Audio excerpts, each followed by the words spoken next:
जय श्री राधे कृष्णा। दोस्तों, कैसे हैं आप लोग। दोस्तों, शारदीय नवरात्रि में जिन्होंने कलश स्थापना की थी वो विसर्जन के समय कलश और नारियल और जौ का क्या करें, आइए जानते हैं इसके बारे में। देखिए, अगर कलश स्थापना आपने की है उसमें जो भी सामग्री आपने डाली है जैसे इलायची, लौंग, हल्दी, कमलगट्टा, ये सारी चीज़ें आपने जो डाली है वो निकाल करके एक लाल कपड़े में रख लें और जल को पीपल के पेड़ के नीचे डाल दें। ये तो हो गई कलश की बात। अब आती है नारियल की बात। आपने जो नारियल रखा था उसको क्या करना है, तो उसका हमें क्या करना है कि उसको साल भर तक के लिए अपने मंदिर में या घर के तिजोरी में रखें। घर के मंदिर में रखें या तिजोरी में रखें, तो अगली साल उसको विसर्जन कर देना। ये हो गई नारियल की बात। अब आती है जौ की बात। जौ के बारे में हम आपको डिटेल में बताते हैं कि आपको जौ से क्या करना है। जैसे आपने जौ बोए थे उनके बारे में बताती हूँ कि शारदीय नवरात्रि में जौ से सुख, समृद्धि और संपन्नता आती है। लेकिन नवरात्रि संपन्न होने के बाद इन जौ का हम क्या करें, जौ का क्या करना है, इसके बारे में आज पूरी डिटेल में आपको बताऊंगी। उससे पहले आप मेरे चैनल को सब्सक्राइब कर लीजिए, लाइक कर दीजिए और कमेंट में जय माता दी लिखकर मुझे सपोर्ट करिए। तो दोस्तों, आगे बढ़ते हैं। पहला है, जौ को यदि बीमार व्यक्ति के पास रखा जाए तो उसे बीमारी से छुटकारा मिलेगा। जो जौ हरे भरे जौ होते हैं उनमें से अगर थोड़े से जौ ले करके उसके कान में लगा दिया जाए इधर, तो उसे बीमारी से छुटकारा मिल जाएगा। क्योंकि माता रानी से सिद्ध हुई जौ हैं और उनके 9 दिन तक की पूजा के बाद जो जौ वैल्यू होती है वो बहुत ही पावरफुल होती है। इसीलिए जौ का प्रयोग हमें किन किन चीज़ों में करना, आइए और जानते हैं इसके बारे में।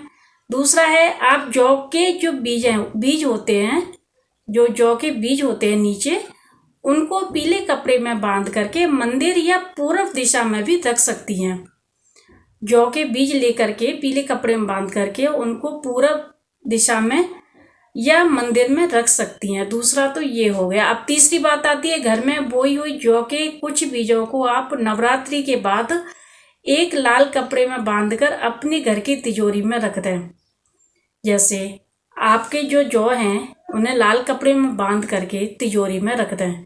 इससे क्या होगा, घर में धन धान्य बढ़ेगा, घर में पैसे की आय बढ़ेगी और पैसे के स्रोत खुलेंगे और आमदनी भी अच्छी होगी और आपकी बचत भी अच्छी होगी।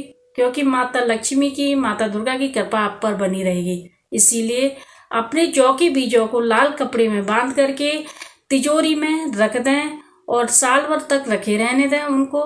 मैंने आपको बताया है कि नारियल, जौ के बीज और जो आपने कलश में जो डाला था उन सब चीज़ों को एक लाल कपड़े में बांध करके तिजोरी में रखते हैं। नारियल को अलग ही रखते हैं, चुंदी चढ़ा हुआ नारियल होगा उसको आप अलग ही रखते हैं।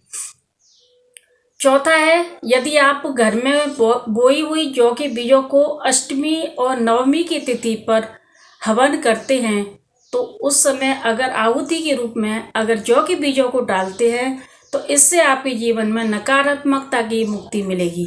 जैसे आपके घर में कोई नेगेटिविटी एनर्जी है या फिर आपके किसी परिवार के सदस्य के ऊपर नेगेटिविटी ज़्यादा है तो उसको हवन में आप जौ के बीजों को डाल करके आहुति दीजिए और इससे आपके घर में जितनी भी नेगेटिविटी होगी सब खत्म हो जाएगी।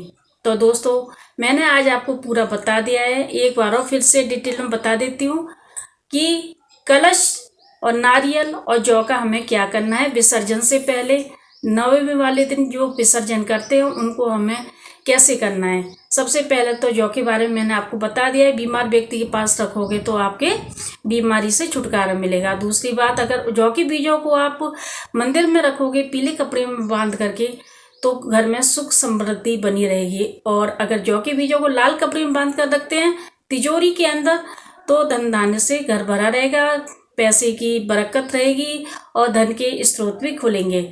चौथी बात, यदि घर में जौ के बीजों को हवन किया जाए तो नेगेटिविटी दूर होती है। इसी तरह से आप जौ के जो फायदे हैं उनको आप फॉलो कीजिए। और नारियल को जैसा है वैसा उसको फोड़कर मत खाइए। नारियल को आप जैसा है, कलावा बंधा हुआ है, पैसे बंधे हुए हैं, तो उस नारियल को आप जो कि तो उठा करके या तो मंदिर में रख दीजिए या फिर अपनी अलमारी में रख दीजिए। इससे क्या होगा, हमारे घर में जो लक्ष्मी माता है उनकी कृपा बरसती रहेगी। इसीलिए नारियल को न खाइए, न नारियल को विसर्जन कीजिए और न नारियल को फोड़ें, ठीक है।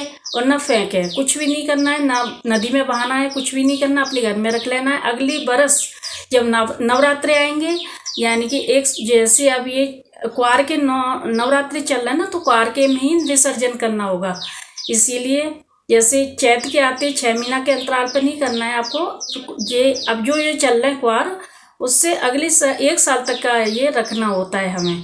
इसीलिए इस बात का ध्यान रखें। और जो कलश में आपने सामग्री डाली थी, जैसे इलायची है, कमलगट्टा है, लौंग है और हल्दी की गांठ है, सिक्का है, ये सारी चीज़ें आप लाल कपड़े पर बांध करके ये भी आप अपनी अलमारी की तिजोरी में रख देंगे तो भी लक्ष्मी की कृपा आप पर बनी रहेगी। ये कुछ चीज़ें ऐसी होती है जिनको हम विसर्जन नहीं कर सकते हैं और कुछ चीज़ें ऐसी होती है जिनको हम विसर्जन करके आ सकते हैं। आइए जानते हैं विसर्जन कौन कौन सी चीज़ें कर सकते हैं। देखिए, आप जल को विसर्जन कर सकते हैं, बचे हुए जौ को विसर्जन कर सकते हैं। जो हरे भरे जौ होते हैं उनमें से थोड़ा थोड़ा तोड़ करके आप अपने पति, बच्चे, बड़े बेटे बेटी और जो पिता हैं उनके आप कानों में लगा दीजिए। इससे हमारी जो उनके ऊपर विपदा आती हैं वो सब दूर हो जाएगी। ये माता की कृपा होती है। इसीलिए जेंट्स के लोगों के कानों में ये जो जौ के हरे हरे पत्ते होते हैं इनको आप कान में थोड़े थोड़े 2-4 लेकर के लगा दें सभी के, ठीक है। अगर हो सके तो उनसे 10-20 कुछ भी दक्षिणा ले लें, ऐसा मान्यता है। और उनको बोलें कि इनके बदले में आप कन्या को कुछ दे दें। कन्या ही अपने पिता के कानों में लगाए, भाई के कानों में लगाए, तो उसको दक्षिणा स्वरूप कुछ पैसे दे दें। ऐसा पहले मान्यता थी और अब लोग क्या भूल गए हैं। तो इस चीज़ को आप फॉलो कीजिए, इसको मानिए। इससे घर में क्या, जब लक्ष्मी को आप जैसे प्रसन्न रखोगे, जो माता देवी होती है, जो छोटी कन्या होती हैं देवी होती हैं, अगर हम उनको खुश रखेंगे तो हमारे घर में साक्षात लक्ष्मी का वास होता है। तो दोस्तों, ये थी सारी जानकारी नवरात्रि के विसर्जन की और जो हमने आपको बताई है। अगर आपको अच्छी लगती है तो आप हमें फॉलो कीजिए और हमें सब्सक्राइब कीजिए। जय श्री राधे कृष्णा।